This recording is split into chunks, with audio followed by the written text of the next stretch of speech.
Amigos de Más Lucha, queríamos aprovechar que está aquí, previo al evento en el Gimnasio Olímpico Juan de la Barrera, Mustafa Ali. Welcome to Mexico, Mustafa. Thank you for having me. What a warm reception. Did you hear about what happened to me at the airport? Yeah. Yeah. Fans mugged me in a good way. In a good way. A little hat also, right? A little hat, a lot of hugs and kisses. So Mexico loves them some Mustafa Ali, and I love Mexico. So. How's the first hours here in Mexico? Amazing. You know, one thing that kind of, I don't want to say sucks, but one of the negative things about being a wrestler that performs all over the world is that you don't really get the time to actually go out and see the culture and experience the people and the food and the sights. You know, we're in and out. So unfortunately, that's one of those situations today with AAA where I'll be performing tonight and I'll be catching the first flight out tomorrow. I would love to come just spend a week, you know, and come train with you guys and experience the food and the culture and the music. But it's just kind of the life of a wrestler. We're just in and out. So hopefully it's going to be the first time of various things, various... I hope so. Are you taking me out tonight after the show? No, okay, maybe we can go. I'm down. Let's go. I'm following him. Today, your match with Laredo Kid. Mm-hmm. It's not your first rodeo with him. Oh, I see what you did there. Yeah. So Laredo Kid and I have danced before. I find him to be extremely talented. I think he's a great representation of Lucha Libre, of Mexico, of AAA. The thing is, I think he's missing that it factor, that kill factor, the guy that's willing to take the shot. I'm that guy. So you can ask him anytime he's been in the ring with me. I've come out victorious, and tonight's going to be no difference. And yes, I know, Laredo, we're in your home turf. We're at AAA, and you're going to have your people behind you. That's all fine and dandy. Wherever I go, I seem to be the guest, you know? So Laredo Kid and I will put on a classic tonight. That's guaranteed. But I will be walking out the new Cruiserweight champion. That's the next question. Cruiserweight champion. I'm not looking like a Cruiserweight lately. I'm barely got in the suit this morning, ladies and gentlemen. But go on. The last Cruiserweight I was foreign, it's Matt Riddle. Then Laredo Kid beat him last time here in Juan de la Barrera when we are today. It's a open possibility to have Ali. I mean, here's the thing. I've beaten Matt Riddle several times. I've beaten Laredo Kid several times. So if I was a betting man, which I'm not, but if you are a betting man, I would place your money on Mustafa Ali. And it's a good thing. Imagine Mustafa Ali as the AAA Cruiserweight champion. The places sounds I go. Nice. I'm friend of Laredo, but sound nice. Yeah, and all the respect to Laredo. He's a fantastic, good competitor. I am a great competitor. And that championship needs a great man to hold it. And that's what's going to happen tonight here in Mexico City. And it's not your first contact with Lucha Libre. I remember, and I've met Ali since the Gali days. Yeah. Prince Mustafa Ali. Yeah, my man knows his homework. I love it. Yeah. How was those days compared what you're doing today and coming to Mexico with AAA? So Gali Lucha Libre is a promotion based out in Chicago, run by a man by the name of Carlos Robles, and he has brought in so many, incredible stars: Pentagon, Rey Fenix, Blue Demon. And he's also set up a situation where a lot of luchadors are able to come in and teach American wrestlers the authentic art of Lucha Libre. Now, a lot of these American wrestlers don't do it any justice, and I would never ever insult Lucha Libre and say that, I've been trained, but I have a deep appreciation for it, and you can see when I wrestle, there is an influence in it.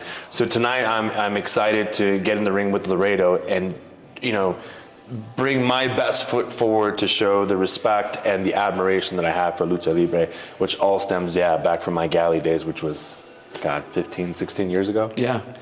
From your point of view, Lucha Libre and coming to Mexico is a must for a wrestler? I believe it's the type of wrestler. So I'm the type of wrestler that I truly believe, like, it gets thrown around a lot, but I am a hybrid wrestler. You could send me to the UK, and I can have a technical match with anyone. You could send me to Japan, and I throw some heavy forearms and some heavy chops. I can definitely compete with the strong style guys over there. And the same thing with the Lucha Libre. It's fast paced, it's excitement, it's entertainment. But I think Lucha Libre doesn't get the respect it deserves because, in my personal opinion, Lucha Libre is the hardest form of wrestling. The hardest as far as ability. That's in my mind. And that's going to be a controversial take, which is the cool thing about wrestling, right? Wrestling's like music. Like some people enjoy this genre, some people enjoy this genre. I have a deep appreciation for Lucha Libre, and I hope to show that tonight. And that connection with Lucha Libre, when you came for the Cruiserweight Classic, the spot was for a Brazilian wrestler. I heard about It's called this, yeah. Zumbi. Zumbi, yeah. Zumbi wrestles here in Mexico. Yeah. So Is he here tonight, by the way? No, I he's want to not thank here. him for the job, by the way. Yeah, I don't know what the circumstances were. I heard the same thing, that Zumbi had that spot, and I don't know why he wasn't able to attend or decide. I don't know the circumstances behind that. But shout out to a good friend of mine, Lindsay Dorado. I'm sure you're familiar with his work as well.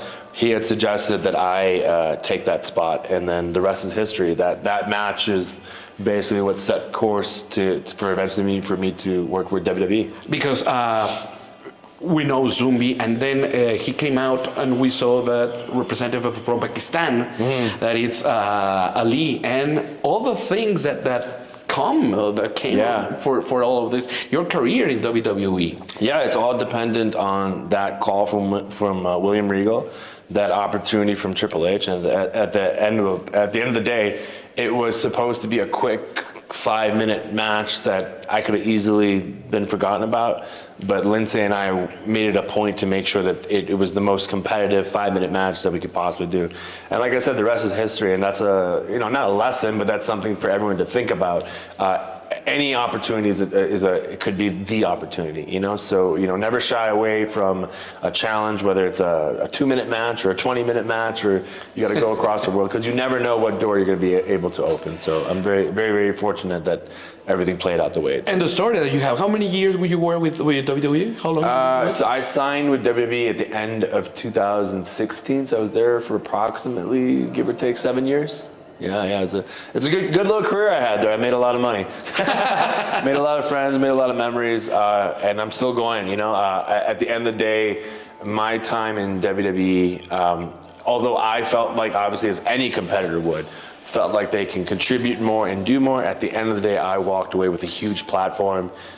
Everywhere I walked, from the airport to the hotel to in the building, people go, I can hear, Mustafa Ali, they know who I am, and you have to give credit to the platform and the people that put me on. Yeah, which is WWE. So I'm forever grateful for that opportunity that they gave me. But now the ball's in my hand, and here I am. I just came back from Germany. I'm here with you folks in Mexico. Next week I'm in Qatar. After that, I have to go to LA for a screening, which I can't talk about now. But it's on me now to take my career to new heights, and I plan on doing that. There's another talent. I saw you in the food area, Hijo del Vikingo.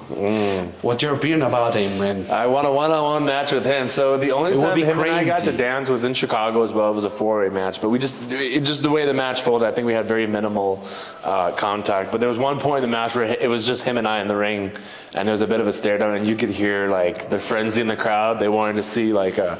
I think the world of him. I think, man, what a talent.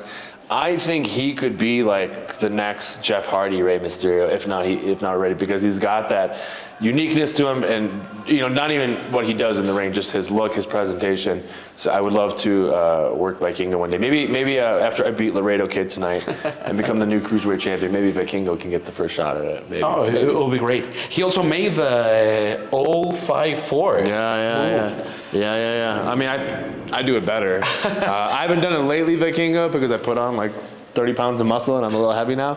But I saw his 054. It's okay. It's not as good as mine. But I put the name here in Spanish. Did you put it? It's called El Cuerno del Vikingo, the horn of the Viking. The horn of the Viking. I like because he made a horn. 054 is quicker. See, you know why it's called the 054, right? Yeah. Why? Because it's reverse. There's a reverse 450. It's genius. See, your thing takes a lot of explanation. 054, man. Vikingo, you can use it. Go ahead. How's the most or the biggest learning from coming to the indies to WWE? The biggest thing, TV wrestling is completely different, and it's something that I not struggle with, but something that I'm willing to teach to those that want to learn it, because I perform a lot on the indies. I'm performing a lot in TNA with some people that haven't had TV exposure before. So it's not, again, it comes down to it's a different style. TV wrestling is more about making sure not only the audience in the crowd but the audience at home is understanding the story and the psychology behind the match. In order to do that, you have to take moments and beats. They're called in the match. Take a beat, you know, because in commentary, like you get a chance to put over or talk about. This character's motive, what just happened in the ring, why it happened, et cetera, et cetera. But if we're going a million miles per hour, it doesn't give you a chance to really comment on what's happening or the fans to react. Now, there's also places you go where that style is appreciated and expected, you know? So it's a bit of more like learning to please your audience that night. So if my audience tonight is very demanding of acrobatics and theater and emotion and, you know, fast pace, that's where they're going to get. But if I'm working in a crowd that, you know, you could slow it down and tell a story, they'll be able to get that. So I'm very fortunate that I'm able to do both styles. Some people are limited in just one or the other. But yeah, that's probably the hardest thing, to go from an independent to a TV style match, because you have to learn pacing, camera angles, timing. Yep. All of these things are detrimental to your career. Your story ended with WWE, but it wasn't. It doesn't end at all. No. You're now with TNA. Yes, yeah. How you feel in TNA right now? TNA's on the precipice of greatness, man. There's sold out shows wherever we go. There's a buzz around it. You don't know who's going to show up because these NXT cats roll in. I've heard WWE guys are going to start showing up. So you just don't know. And they're moving to bigger venues. The production is at a whole new level. And at the end of the day, my big thing about TNA is I can look at it and I'm a very creative guy, right? Like I want specific shots, or, you know, specific stories, or special entry, whatever it is. I have all of these ideas. The thing that I appreciate about TNA is the people that are in power, the people that make the decisions, they're very accessible to me. So I can get an answer. That's not a knock on any other organizations, because some of these organizations are bigger and there's multiple people and whatnot. So you can't get an answer right away. At TNA, I can. And that was like a big thing for me, to be able to present an idea, get a yes or no, and then present another idea. You know, that's just kind of how I operate. So I'm excited about signing with TNA. I expect big things out of them as they expect big things out of me. So it's going to be a beautiful partnership. Is there any chance that you can come back to NXT, being part of TNA right now? Listen, I'm the hottest commodity in wrestling right now. AAA has been calling me for months to come do the show. You know, like I said, the schedule fills up really, really fast. I am open to any and all opportunities. At the end of the day, I say everything just has to make sense. It's the right timing. And that's what this business is about, right? Like, I don't think NXT or WWE would shy away from an opportunity to do something with me if it made sense. And the same thing with me, it's got to make sense, you know, from a TNA's perspective. But yeah, that's what's beautiful about the world of pro wrestling right now. There's synergistic relationships going on, profitable relationships, and it's only benefiting the locker room and the fans. So I'm all for it. How was this connection with AAA? Oh, awesome. So like you mentioned, I've performed with Laredo Kid a few times. Yep. So I think our last match on Laredo Kid probably got AAA's I again. That's a hard thing. AAA I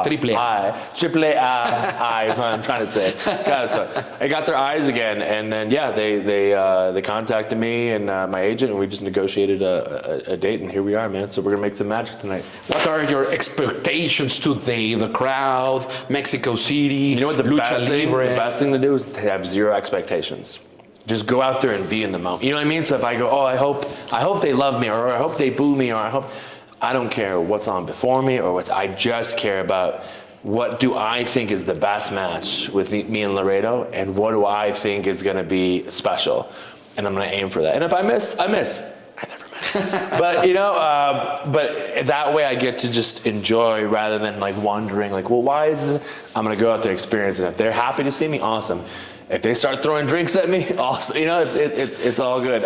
Just I want to be able to live. Crowdy here is hot. I hear. I got a lot of advice coming in from some. You know, Nick Nemeth was here for Triplemania, right? So he told me he had a great time. Riddle was here before. He told me the same. He had a great time. So I'm looking forward to it, man. Looking forward. Is there any chance that have Mustafa Ali on Triplemania?